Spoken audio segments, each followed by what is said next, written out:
It's a dark, stormy night on Christmas 1943, and the mighty German battleship Scharnhorst, one of the fastest ships of the Kriegsmarine, carves through the rough Arctic seas. At its bridge stands the fleet commander, Konteradmiral Erich Bay.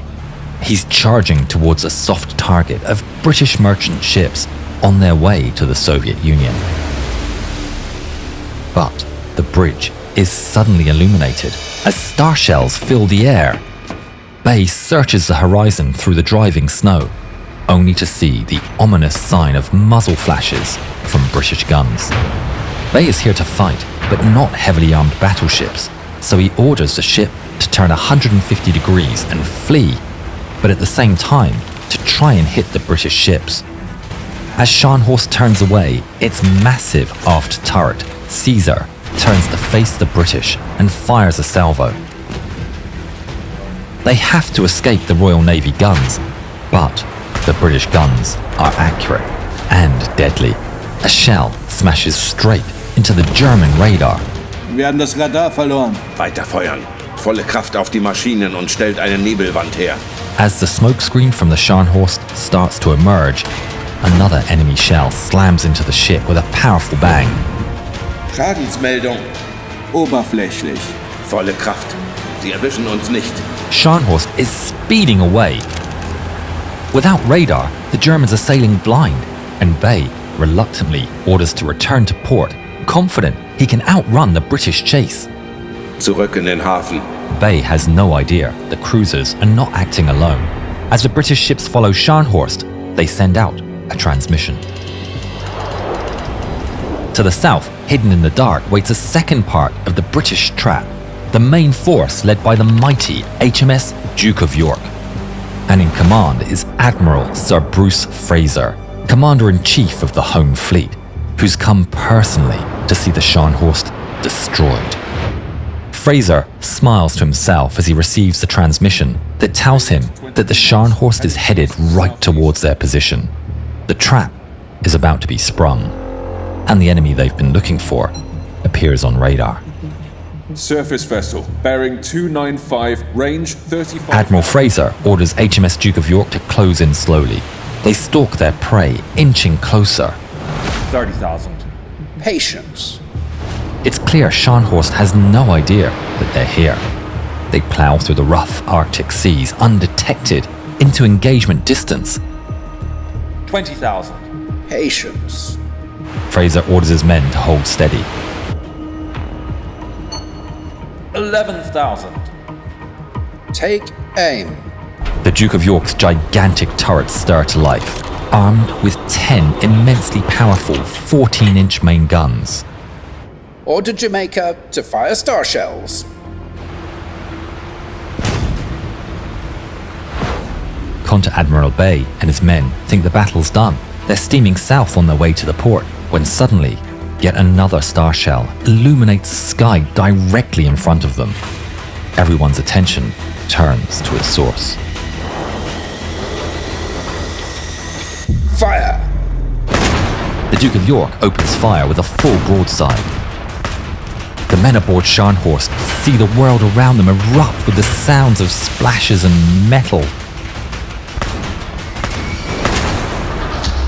A single 14-inch shell punches directly through Anton, the foremost turret, killing everyone inside. To prevent the magazines from exploding, the second forward turret, Bruno, is also flooded. Bay realizes that they're trapped. He can't turn back because of the chasing cruisers. So, his only option now is to escape to the east. Scharnhorst turns hard to port as they return fire with all they have, which for now is just one turret. The enemy fire comes crashing down all around them.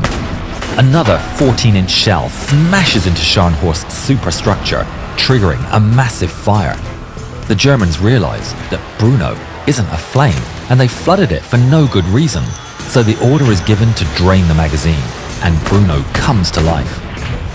Scharnhorst takes fire from the flank and behind, as Bruno is rocked by a 14-inch shell. The turret is full of smoke, and the crew have to evacuate. Scharnhorst proceeds at absolute maximum power as Caesar, their last turret, fires at the British ship.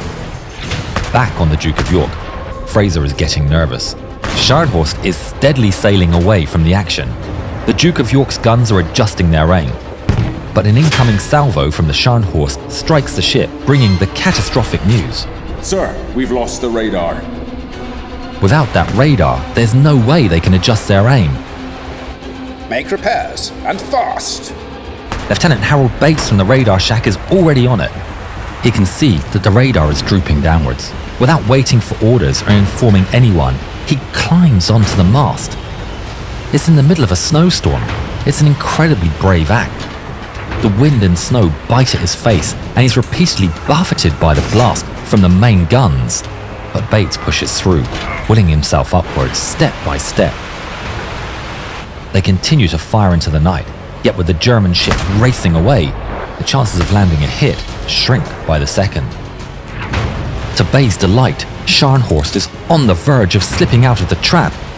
The British ships now sail full east, trying desperately to keep up. At the same time, the German technicians successfully bring the Bruno turret back online. It's immediately put to use, sending shells towards the enemy. On the Duke of York, Harold Bates clings onto the mast, like his life depends on it. The wind howls around him, tearing his hat away. But he finds his footing and keeps going. With massive effort, he manages to push the radar antenna back into alignment. Suddenly, the radar screen comes back to life. Contact, range 22,000 yards. Radar reports Scharnhorst at 22,000 yards. That's over 10 nautical miles. It's within the range, but it's still a difficult shot in these conditions. Correct and fire, quickly. The guns adjust up and fire. 14-inch shells fly up into the sky. They travel for 30 eternal seconds. Then they come down. A shell hits the Scharnhorst and passes through the thin up-about armor and finally explodes in boiler room number 1. Bay's horrified. He knows it's over. Schadensmeldung. Starker Dampfverlust. Wir sind auf 8 Knoten gefallen. It's not enough. Already aware of his fate, Bay orders to make a transmission that reads, Wir kämpfen bis zur letzten Patrone. Es lebe Deutschland. The German engineers get to work and the ship recovers to 22 knots. But it's not enough. Her reduced speed makes her vulnerable to torpedo attacks. The British ships join the main force from the north. Scharnhorst is now surrounded. Konzentration auf die Zerstörer. Lasst sie nicht näher kommen. The German 15-centimeter secondary turrets target one of 4 destroyers approaching. There's far too many of them. 2 make the charge and release 8 torpedoes towards Scharnhorst. A British torpedo finds its mark and rocks the German battleship. Then the 2 other destroyers make their run, releasing 12 torpedoes towards the Scharnhorst. 1 impacts on port and 3 more on starboard, all in quick succession. The ship shudders and groans. It begins taking in water and slows down to 10 knots. Torpedos abfeuern. Bay orders Scharnhorst to turn around and attempt a torpedo run of its own, but the ship is too wounded. Only 1 torpedo is launched, and it misses.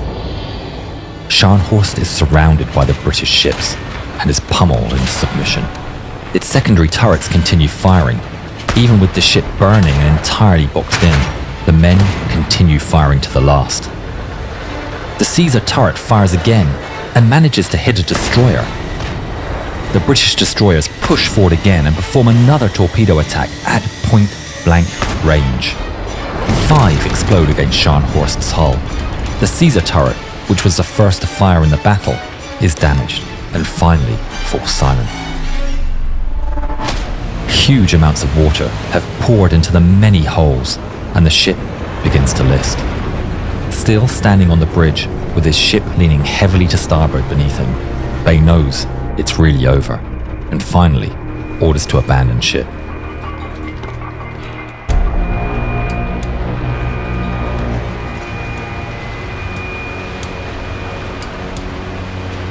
Admiral Fraser watches the grand Kriegsmarine ship in its death throes as it rolls over. The bow of the ship sinks, raising the stern into the air. The propellers still turning slowly. Fraser would later tell his men, Gentlemen, the battle against the Scharnhorst has ended in victory for us. I hope that any of you who are ever called upon to lead a ship into action against an opponent many times superior will command your ship as gallantly as the Scharnhorst was commanded today. of Scharnhorst's 1,968-man crew, only 36 were pulled alive from the water. Contra-Admiral Eric Bay was not among them. To watch another epic naval engagement, click this link and see when a destroyer rammed a U-boat and left the crew in the water.